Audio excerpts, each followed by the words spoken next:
Hello BSc same 2ના વિદ્યાર્થી મિત્રો, ગયા લેક્ચરમાં આપણે જે રાસાયણિક ગતિશાસ્ત્રના અભ્યાસ વિશે ચર્ચા કરી હતી એમાં રાસાયણિક ગતિશાસ્ત્ર એટલે શું અને તેને અસર કરતા પરિબળોનો અભ્યાસની આપણે જે ચર્ચા કરી હતી એ પરિબળોમાં આપણે રિમાઇન્ડ કરીએ તો એક પ્રક્રિયકોની સાંદ્રતા, બીજું પ્રક્રિયકોની પ્રકૃતિ, ત્રીજું ઉદ્દીપકની હાજરી, ચોથું પ્રક્રિયકોની સપાટીનું ક્ષેત્રફળ, પાંચમું તાપમાન અને છઠ્ઠું પ્રકાશની પ્રકૃતિ, એમ 6 પરિબળોનો અભ્યાસ કર્યો હતો.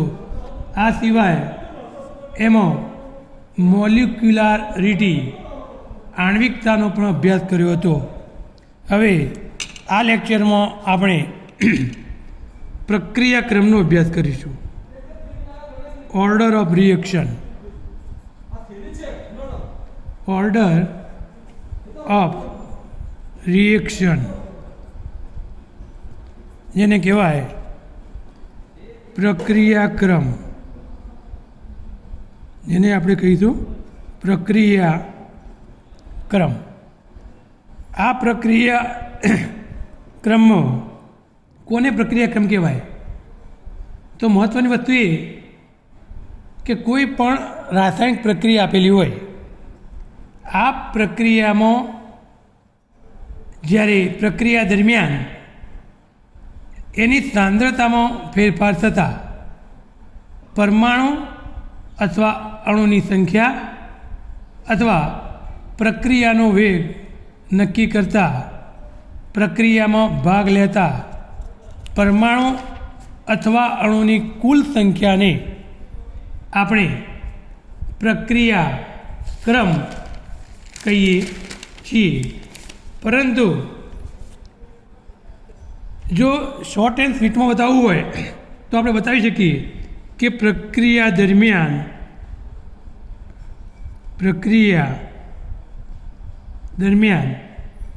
જેટલા અણુ અથવા પરમાણુ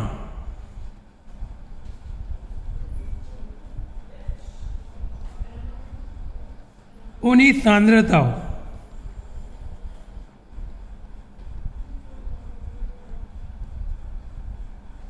માં ફેરફાર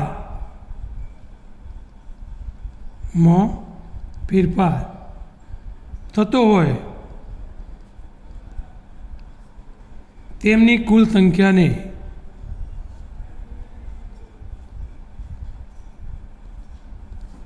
પ્રક્રિયાક્રમ કહે છે. આ ફક્ત કોન્સેપ્ટ એટલે કે એની સંકલ્પના થઈ. આ સંકલ્પના ઉપરથી આપણે the type of order of reaction એટલે કે એના પ્રકાર કેટલા છે એના આપણે પ્રકાર વિશે આપણે ચર્ચા કરીશું. તો પ્રકારમાં જોઈએ એક મહત્ત્વની વસ્તુ, તો પ્રકારો કેટલા જોઈએ આપણે? આમ ખરેખર પ્રકાર 4 પ્રકારના છે: શૂન્ય ક્રમ, પ્રથમ ક્રમ, દ્વિતીય ક્રમ. દ્વિતીય ક્રમ પ્રક્રિયાક્રમમાં પણ 2 પ્રકાર, કે સરખી સાંદ્રતાવાળા અને જુદી જુદી સાંદ્રતાવાળા. છેલ્લે તૃતીય પ્રક્રિયાક્રમ, એમાં પણ સરખી સાંદ્રતાવાળા અને જુદી જુદી સાંદ્રતાવાળા, એટલે કે A is equal to B is equal to C અને A is not equal to B is not equal to C. તો પ્રથમ આપણે જોઈશું નંબર 1 કે શૂન્ય ક્રમની પ્રક્રિયા કોને કહેવાય? તો શૂન્ય ક્રમની પ્રક્રિયા જોઈએ આપણે પહેલાં. તો ધારો કે હું ઉદાહરણ આપું છું, H2 plus Cl2 gives 2HCl જે સાંકળ પ્રક્રિયા તરીકે ઓળખાય છે. તો આ પ્રક્રિયાની અંદર આપણે કોન્સેપ્ટ એટલે સંકલ્પનાની વિચાર કરીએ છીએ તો ઇન્વર્ટેડ કોમામાં એની વ્યાખ્યા આપણે લખવી પડે આપણે કે જે પ્રક્રિયા દરમિયાન સમયના ફેરફાર સાથે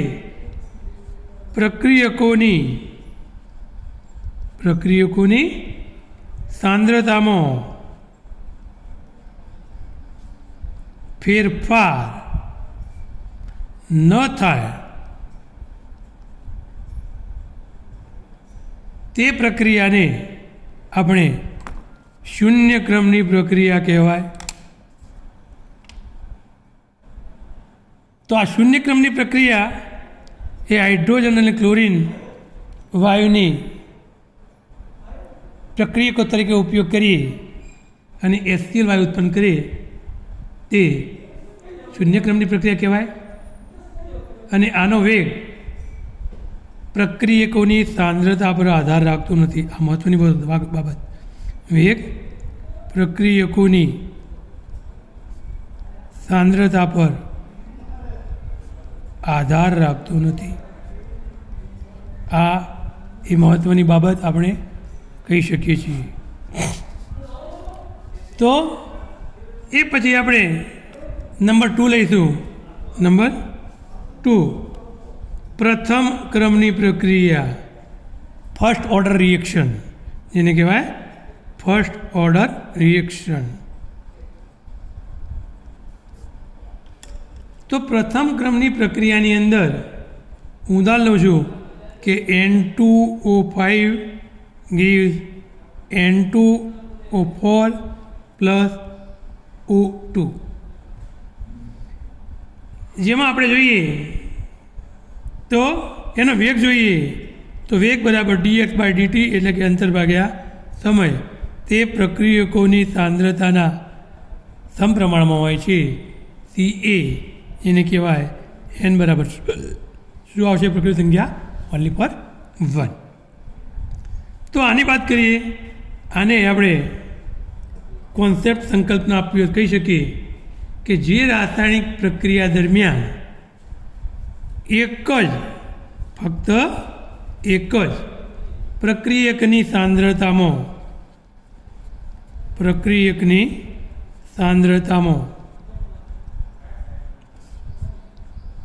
ફેરફાર થતો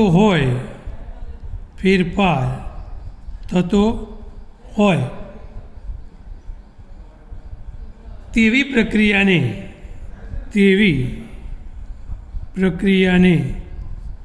પ્રથમ ક્રમની પ્રક્રિયા કહે છે.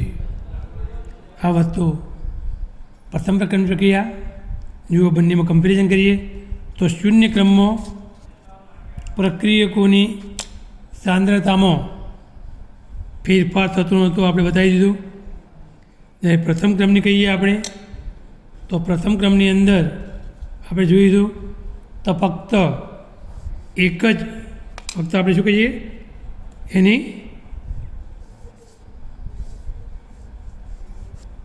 પ્રક્રિયકની સાંદ્રતામાં ફેરફાર થાય. એ જ પ્રમાણે આપણે જોઈએ છીએ કે દ્વિતીય ક્રમ, તો એની આપણે ચર્ચા કરીએ. નંબર 3 દ્વિતીય ક્રમની પ્રક્રિયા, જેને કહેવાય મિત્રો સેકન્ડ ઓર્ડર રિએક્શન. તો સેકન્ડ ઓર્ડર રિએક્શનની અંદર આપણે મિત્રો જોઈશું કે શું થશે. તો એમાં બંને વસ્તુ છે. જો બંને પ્રક્રિયકો સરખા હોય એટલે કે એ વત્તા એ પ્રક્રિયકમાંથી જો નિપજ બનતી હોય, આની અંદર આપણે જોઈએ કે બંને પ્રક્રિયકો સરખા છે, તો એનો વેગ dx/dt એ સપ્રમાણ પ્રક્રિયકોની સાંદ્રતા, બંને પ્રક્રિયક એ છે એની સાંદ્રતા એટલે CA વર્ગના સમપ્રમાણ. પરંતુ જો બંને પ્રક્રિયકો જુદા હોય એટલે કે A + B હોય અને જો તેમાંથી જો નિપજ બનતી હોય તો એ પ્રક્રિયકોની સાંદ્રતા માટે મારે વેગ અચળાંક dx/dt લેવું હોય તો એક પ્રક્રિયક CAની સાંદ્રતા અને બીજા પ્રક્રિયક CBની સાંદ્રતાના સમપ્રમાણમાં હોય છે. એટલે કહેવાનો મતલબ એ કે જે પહેલી આપણે જે ચર્ચા કરી એમાં બંને પ્રક્રિયકોની સાંદ્રતા સમાન છે અને જે બીજા પ્રક્રિયકની આપણે વાત કરીએ તો બંને પ્રક્રિયકોની સાંદ્રતા એટલે કે E is not equal to B આપણે કહી શકીએ છીએ. તો આ બંને માટે આપણે જોઈએ તો દ્વિતીય ક્રમની પ્રક્રિયા કોને કહેવાય, તો એના માટે આપણે આગળ જઈશું. તો દ્વિતીય ક્રમની પ્રક્રિયાનો જો આપણે આગળ અભ્યાસ કર્યો એ પ્રમાણે આમાં જોઈએ તો જે રાસાયણિક પ્રક્રિયા દરમિયાન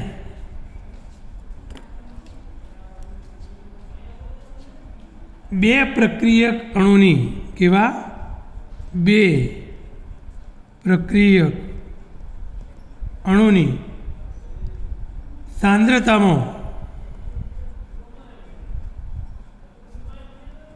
ફેરફાર થતો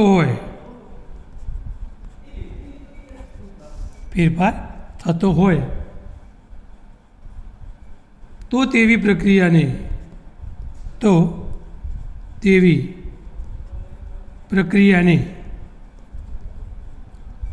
સેકન્ડ ઓર્ડર રિએક્શન એટલે કે દ્વિતીય ક્રમની પ્રક્રિયા કહે છે. તો મિત્રો આપણે દ્વિતીય ક્રમની વાત કરી એમાં આપણે જો ઉદાહરણ લેવું લઈ શકીએ કે H2 + I2 gives 2HI. તો આ વાત થઈ દ્વિતીય ક્રમની. પરંતુ હવે આપણે જો તૃતીય ક્રમ એટલે કે થર્ડ ઓર્ડર રિએક્શનની વાત કરીએ, પ્રકાર નંબર 4 થર્ડ ઓર્ડર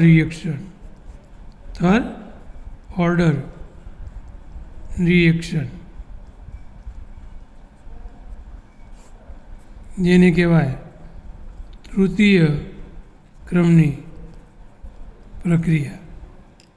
તો જે ઉપર પ્રમાણે આપણે બંને દ્વિતીય ક્રમના પ્રક્રિયકોની વાત કરી આ બંને, તો એ જ પ્રમાણે તૃતીય ક્રમ છે એમાં પણ આપણે જોઈશું કે સરખી સાંદ્રતાવાળા અને જુદી જુદી સાંદ્રતાવાળા, પરંતુ આપણા FYના સિલેબસ પૂરતું ફક્ત A = B = C સરખી સાંદ્રતાવાળા પ્રક્રિયકો એ તૃતીય પ્રક્રિયાક્રમના અભ્યાસમાં આપણે સામેલ છે. તો જે રાસાયણિક પ્રક્રિયા દરમિયાન ત્રણ પ્રક્રિયક આપણે લઈએ છીએ, એક પ્રક્રિયક A લઉં, એક પ્રક્રિયક B લઉં અને એક પ્રક્રિયક C લઉં, પણ એ ત્રણેય પ્રક્રિયકો એક સરખા છે. એટલે કે નીચે હું ઉદાહરણ આપીશ, તમને સમજાવીશ, એમાં તમને ખ્યાલ આવી જશે કે રાસાયણિક પ્રક્રિયા દરમિયાન જો ત્રણ પ્રક્રિયક અણુની સાંદ્રતામાં ફેરફાર થતો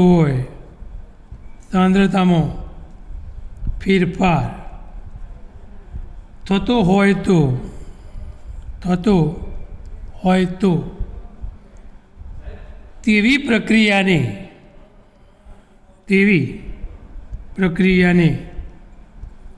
તૃતીય ક્રમની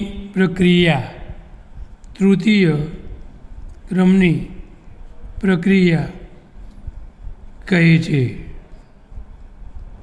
આ એની સંકલ્પના. પણ જો બેટા મારે એમને ઉદાહરણની વાત કરવી હોય તો મેં આગળ વાત કરી એ પ્રમાણે કે ત્રણે ત્રણ એ પ્રક્રિયક અને અંદર સરખા છે. એટલે કે પ્રક્રિયક A, બીજો પણ પ્રક્રિયક A અને ત્રીજો પણ પ્રક્રિયક A, અને એમાંથી પ્રોડક્ટ એટલે કે નિપજ કહીએ, અથવા તો ઇંગ્લિશમાં એને શું કહીશું આપણે પ્રોડક્ટ. તો આ માટે એનો પ્રક્રિયા વેગ dx/dt એ ત્રણે ત્રણ પ્રક્રિયકોની સાંદ્રતાના સમપ્રમાણમાં હોય. અહીંયા ત્રણે ત્રણ પ્રક્રિયકો એ છે એટલે કે CA × CA જો n = આપણે 3 લઈ શકીએ. તો આમ રાસાયણિક ગતિશાસ્ત્રના અભ્યાસ પરથી આપણે પ્રક્રિયાક્રમનો અભ્યાસ કર્યો. ટૂંકમાં પ્રક્રિયાક્રમ કોને કહેવાય? તો શોર્ટ એન્ડ સ્વીટ એક જ વસ્તુ તમારે યાદ રાખવાની કે કોઈ પણ પ્રક્રિયા દરમિયાન પ્રક્રિયામાં રહેલા જેટલા અણુ અથવા પરમાણુ, ખાસ સાંભળજો કે જેટલા અણુ અથવા પરમાણુઓની સાંદ્રતામાં ફેરફાર થતો હોય તે સંખ્યાને જ તેનો પ્રક્રિયાક્રમ કહે છે. એટલે કે જો કોઈ પણ પ્રક્રિયામાં એક પણ અણુ સાંદ્રતામાં ફેરફાર થતો ન હોય તો શૂન્ય ક્રમની, એક પ્રક્રિયકની સાંદ્રતામાં ફેરફાર થતો હોય તો પ્રથમ ક્રમની, બે પરમાણુઓની સાંદ્રતામાં ફેરફાર થતો હોય તો દ્વિતીય ક્રમની, ત્રણ અણુની સાંદ્રતામાં ફેરફાર થતો હોય તો એને આપણે તૃતીય ક્રમની પ્રક્રિયા કહીએ છીએ. આમ ચારે ચારમાંથી આપણા કોર્સમાં જે આપણે સમીકરણ પ્રૂવ કરવાની જે વાત કરીએ છીએ એ સમીકરણ પ્રૂવ કરવાની વાતમાં આપણે પ્રથમ ક્રમ અને શૂન્ય ક્રમની પ્રક્રિયાનું સમીકરણ પ્રૂવ કરવાને આપણી કોર્સમાં નથી. તો પછી હવે આપણે આગળ જઈએ કે જે પ્રૂવ કરવાની વાત કરીએ છીએ એમાં આપણે મિત્રો જોઈશું. તો પ્રશ્ન આપણો નવો છે કે દ્વિતીય ક્રમની પ્રક્રિયા એટલે શું? દ્વિતીય ક્રમની પ્રક્રિયા એટલે શું? બંને પ્રક્રિયકોની સાંદ્રતા સમાન,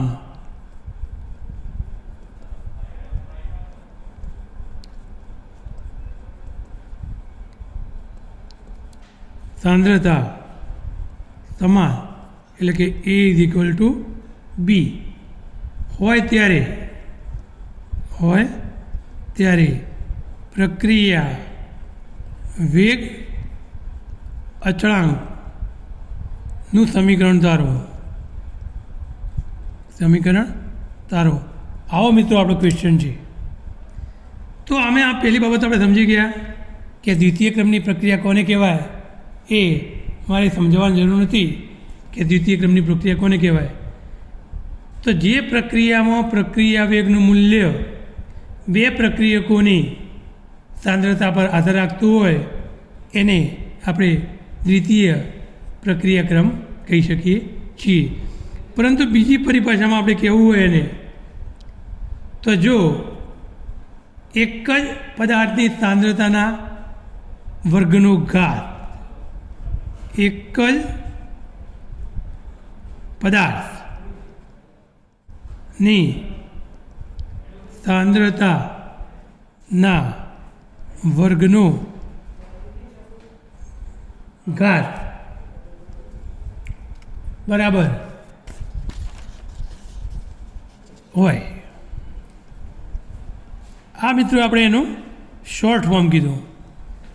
તો આ શોર્ટ ફોર્મની અંદર હવે આપણે એક ઉદાહરણ લેવું છે. જો કોઈ પણ પ્રક્રિયા હોય તો એ પ્રક્રિયકની અંદર પ્રક્રિયકીય હોય. કેવો પ્રક્રિયકો હોય? આપણે એ પ્રક્રિયક હોય. અને એ પ્રક્રિયકની જો મૂળ સાંદ્રતા મિત્રો લો તો એને હું સ્મોલ a ગ્રામ પ્રતિ લીટર તરીકે હું નક્કી કરું છું. તો દરેક પ્રક્રિયકમાં જો x મોલ પ્રતિ લીટર જથ્થાનું નિપજમાં રૂપાંતર થાય છે. એટલે કે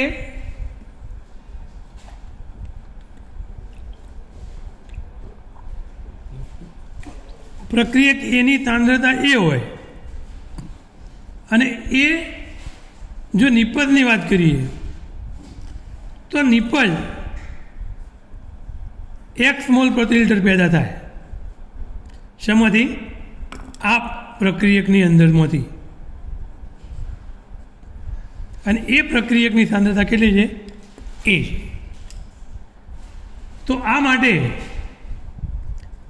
પ્રક્રિયકોનું નિપજમાં રૂપાંતર થવા માટેનો સમયની વાત કરું, માટેનો સમય. તો આ સમયને મિત્રો આપણે સ્મોલ ટી વડે દર્શાવીશું.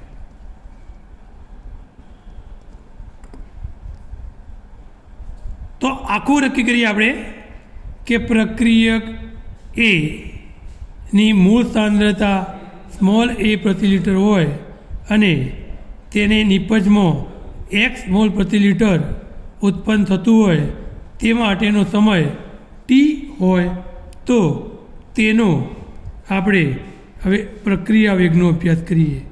તો તેનો પ્રક્રિયા વેગ dx બાય dt સપ્રમાણમાં પ્રક્રિયકોની સાંદ્રતા. તો જોઈએ a માઇનસ એક્સ અને a માઇનસ એક્સ, કે એમાંથી એક્સ વપરાઈ ગઈ એટલે મેં a માઇનસ એક્સ બાદ કરી, પણ બંનેની સાંદ્રતા સરખી છે એટલે આનો પણ a માઇનસ એક્સ લેવાનો અને આનો પણ a માઇનસ એક્સ લેવાનો. માટે dx બાય dt ચલે છે શું થશે? a માઇનસ એક્સનો વર્ગ, જે સમીકરણ નંબર આપણે મિત્રો શું નક્કી કરીશું? 1 નક્કી કહેવાય. હવે મારે સપ્રમાણ ચલે છે, મારે આને રિમૂવ કરવું છે, એટલે સપ્રમાણ કાઢવું હોય તો તેની જગ્યાએ કોઈ અચળાંક મારે કે મૂકવો પડે. તો આપણે એની વાત કરીએ.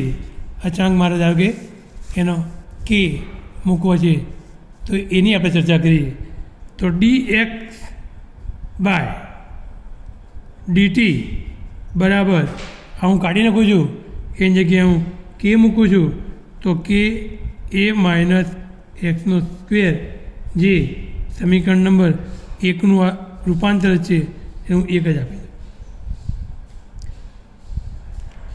હવે આપણે જોઈશું ડાબી બાજુ dt છે એ dtને હું જમણી બાજુ લઈ લઉં એટલે કે dx is equal two k into d2 a minus S કૌંસ પૂરો સ્ક્વેર. આ આપણું સમીકરણ નંબર 2, આપણું જે સમીકરણ નંબર 2 આવી ગયું છે. ઓકે, તો આ સમીકરણ નંબર 2ની આપણે અહીંયા વાત કરીએ છીએ. તો સમીકરણ 2ની અંદરથી હવે આપણે સાદું રૂપ આપવા માટે પ્રયત્ન કરીશું કે સમીકરણ 2નું મારે સંકલન કરવું છે. સમીકરણ 2નું સંકલન કરીએ. તો મિત્રો સંકલન કઈ રીતે કરીએ? તો એના માટે બંને સૂત્રો તમારે યાદ રાખવા પડશે કે integrated X minus N into dx બરાબર X minus N plus 1 upon minus N plus 1. આ બંને મિત્રો એના સૂત્રો છે. પરંતુ આપણે જોઈએ કે dxનું સંકલન કરું છું,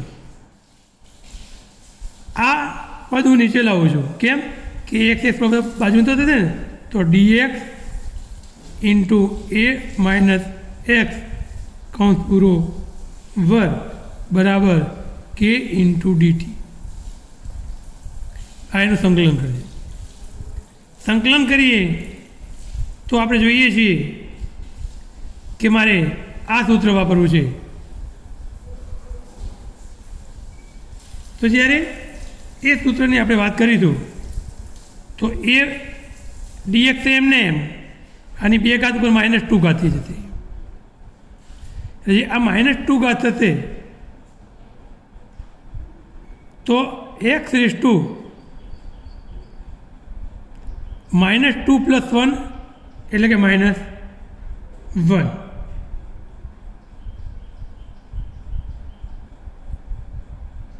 પરંતુ એક્સની જગ્યાએ શું આવશે? a માઇનસ એક્સ, અને a માઇનસ એક્સની -1 ઘાત એટલે નીચે શું થઈ જશે? +1 ઘાત a માઇનસ એક્સ એનું રૂપાંતર થશે. અને નીચે -2 + 1 એટલે કે -1. આનું મિત્રો સાદુરૂપ આપવું અમારે આને અનુસંધાનમાં, તો આપણે સાદુરૂપ આપી શકીએ કે એ જોઈએ. આપણે જોયો આનો સાદુરૂપ આપી દઉં છું કે -1/a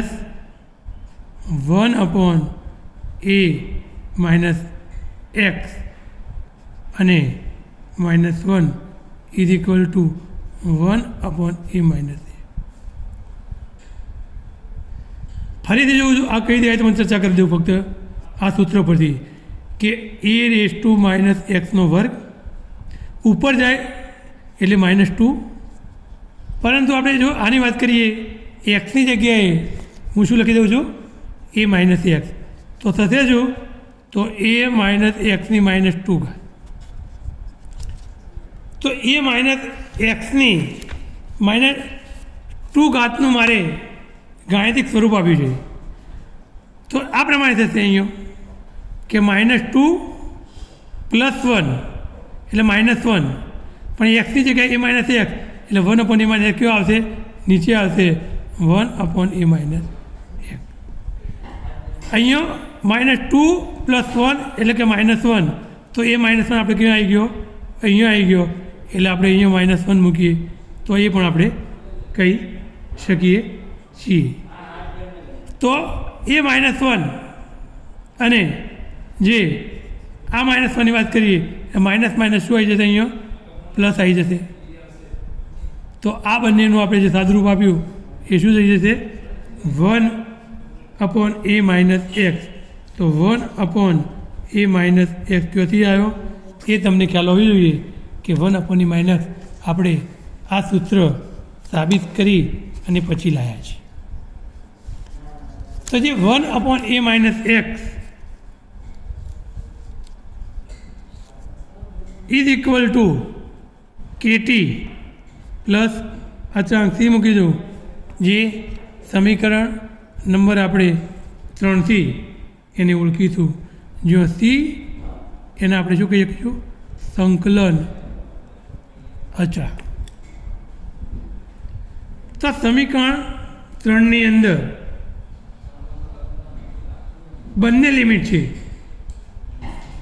જો નિયત હોય તો, આ તો આપણે અનિયતની વાત કરી, પણ નિયત હોય એટલે કે મર્યાદા નક્કી હોય તો સમીકરણ 3નું t = 0 થી x = 0 વચ્ચે હું સંકલન કરી દઉં છું. તો એનું મારે જ્યારે સંકલન કરવું હોય ત્યારે તો જો હું t = 0 મૂકું આ સમીકરણની અંદર, તો k × 0 = 0 ઇન્ટુ c, એટલે ડાબી બાજુ શું થઈ જશે? c થઈ જશે. અહીંયા x = 0 મૂકી દઉં તો a - 0 = a, તો 1/a થશે. જે સમીકરણને આપણે 4 કહીશું. એ 4 એ કેવું સંકલન છે? નિયત સંકલન.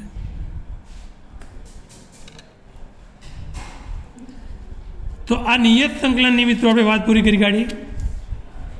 એની આગળ આપણે જોઈએ ચર્ચા કરીએ છીએ તો જે સમીકરણ 4 આવ્યું એ 4નું મૂલ્ય હું સમીકરણ 3માં મૂકી દઉં છું કે સમીકરણ 4નું મૂલ્ય 4માં cનું મૂલ્ય શું છે? cનું મૂલ્ય c = 1a સમીકરણ 3માં મૂકતો તો શું થશે? 1/a - s = k × t plus 1/a. આ સમીકરણ આપણે સાબિત કરી દીધું. તો આ સમીકરણની અંદર આપણે જોઈએ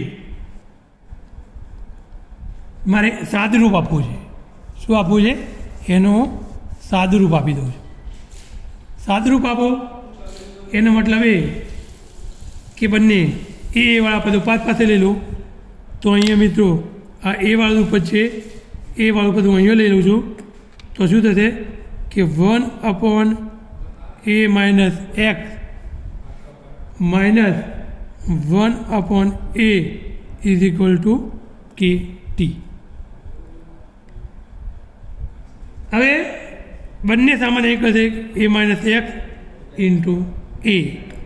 તો અહીંયા આપણે લસા કાઢીએ તો અહીંયા a માઇનસ એક્સ છે તો અહીં a મૂકી દો, અને અહીંયા a છે તો a માઇનસ એક્સ મૂકી દો, અને a into a minus x વડે એનો ભાગાકાર કરી દો, ઇઝ ઇક્વલ ટુ શું થશે કે ટી થશે. તો જે આ કેટીનું મૂલ્ય આવ્યું એ કેટીના આપણે મૂલ્ય પરથી હજુ હું આગળ સાદું રૂપ આપવાનો પ્રયત્ન કરીશ. તો આ કૌંસ હું છોડી કાઢીશું, તો કૌંસમાં શું થશે કે એ માઇનસ એ કૌંસ છોડવું એટલે માઇનસ એ પ્લસ અહીંયા શું થશે એક્સ થશે. ઓકે, અહીંયા એ માઇનસ એ પ્લસ એક્સ થશે બરાબર શું થશે કે ઇન્ટુ ટી થઈ જશે. આગળ આપણે જોઈએ એના એ વસ્તુ જે સમીકરણ આગળ આપણે ચાલુ કરીએ છીએ. તો એની અંદર આપણે જોઈશું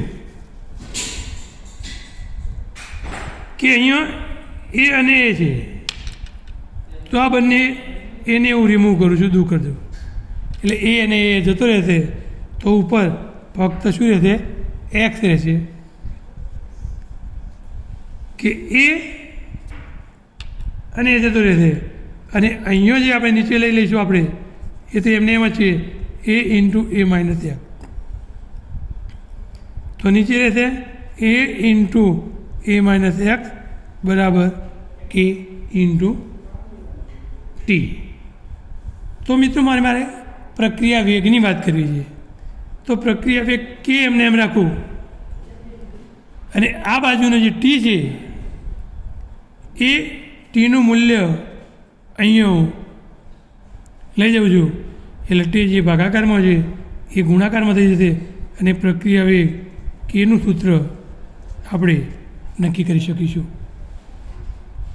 તો કે બરાબર 1/80 એક્સ ઇન્ટુ એ માઇનસ એક્સ, જે આપણું આ સમીકરણ આવી ગયું છે.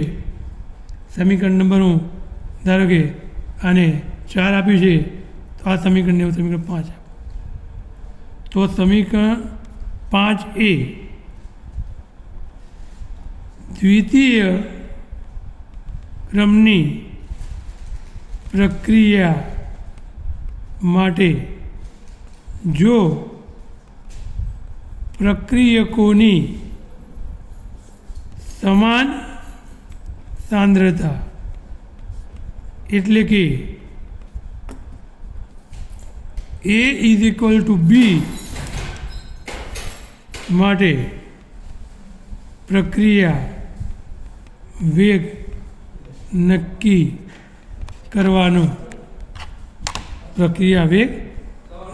કરવાનું સમીકરણ છે. તો મિત્રો જોઈએ, આ એ આપણે પ્રક્રિયા વેગ નક્કી કરી દીધો અને એનું સમીકરણ ફક્ત કયું એ ઇઝ ઇક્વલ ટુ બી માટે. તો આને થોડું આપણે તાજી યાદ કરી દઈએ કે કઈ રીતે યાદ કરી શકીએ એની હું વાત કરું. તો પહેલાં તો આપણે દ્વિતીય ક્રમની પ્રક્રિયા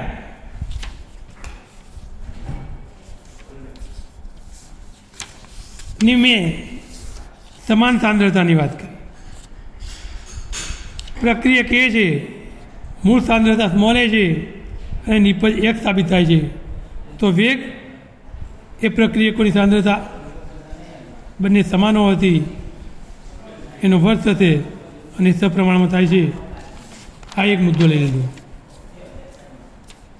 બીજો મુદ્દો એના પછી મિત્રો આપણે લીધો કે ચલે છે ગાડી, મેં અચાનક કેના મૂલ્યની મેં વાત કરી અને ડીએક્સ સૂત્ર કરતાં બનાવ્યો અને ખાસ એનું સંકલન લીધું. સંકલનમાં ખાસ સૂત્ર મિત્રો યાદ રાખજો કે x⁻n into DX is equal to x⁻n/+1 અને +1. તો આના અંદર x બરાબર a-x છે અને n ઇઝ ઇક્વલ ટુ 2 છે. આ બંનેનું સાદુરૂપ આપીશું તો એક્સની જગ્યાએ a-x અને એની જગ્યાએ -2, તો -2 + 1 ઇઝ ઇક્વલ ટુ -1, જે -1 અહીં આવી ગયો. અને x is equal two a-x, તો a-x રેઝ ટુ -1 નીચે જશે +1 એટલે a રેઝ ટુ -x થશે. તો a રેઝ ટુ -x અને -1 શું થશે? +1 થશે. એટલે ડાયરેક્ટ મેં આના ઉપરથી આ લખી. આના બંને સંકલનમાં મિત્રો કર્યું. આ અનિયત સંકલન હતું અને આ નિયત સંકલન એટલે કે t બરાબર 0 થી x બરાબર 0 સુધી. તો એના કારણે સંકલન અચાંક cનું મૂલ્ય મળશે. અહીંયા t બરાબર 0 અને x બરાબર 0 મૂલ્ય મૂકી દીધું તો c બરાબર 1/a આવ્યો. એનું સમીકરણ 3માં રૂપાંતર કર્યું અને અહીં મિત્રો આપણે જે ગાણિતિક સાદુરૂપ આપી અને જે છેલ્લે સાદુરૂપ આપ્યા પછી આપણે કેની વેલ્યુ નક્કી કરી અને એ કે 1/t એટલે કે x/a-x સમીકરણ પુરવાર કર્યું. આ સમીકરણ એ કોઈ પણ પ્રક્રિયાની અંદર બંને પ્રક્રિયકોની સાંદ્રતા સમાન હોય એટલે કે a બરાબર b હોય તો તે માટેની પ્રક્રિયા વેગ નક્કી કરવાનું સમીકરણ આપણે તારવણી કરી ચૂક્યા છીએ. આના પછી મિત્રો આપણે બીજું સમીકરણ લઈશું કે જો બંને પ્રક્રિયકોની સાંદ્રતા અસમાન એટલે કે સરખી ન હોય તો, એટલે કે a is not equal to b હોય ત્યારે દ્વિતીય ક્રમની પ્રક્રિયાનું મારે સમીકરણની ચર્ચા કરવી છે. તો આ સમીકરણની અંદર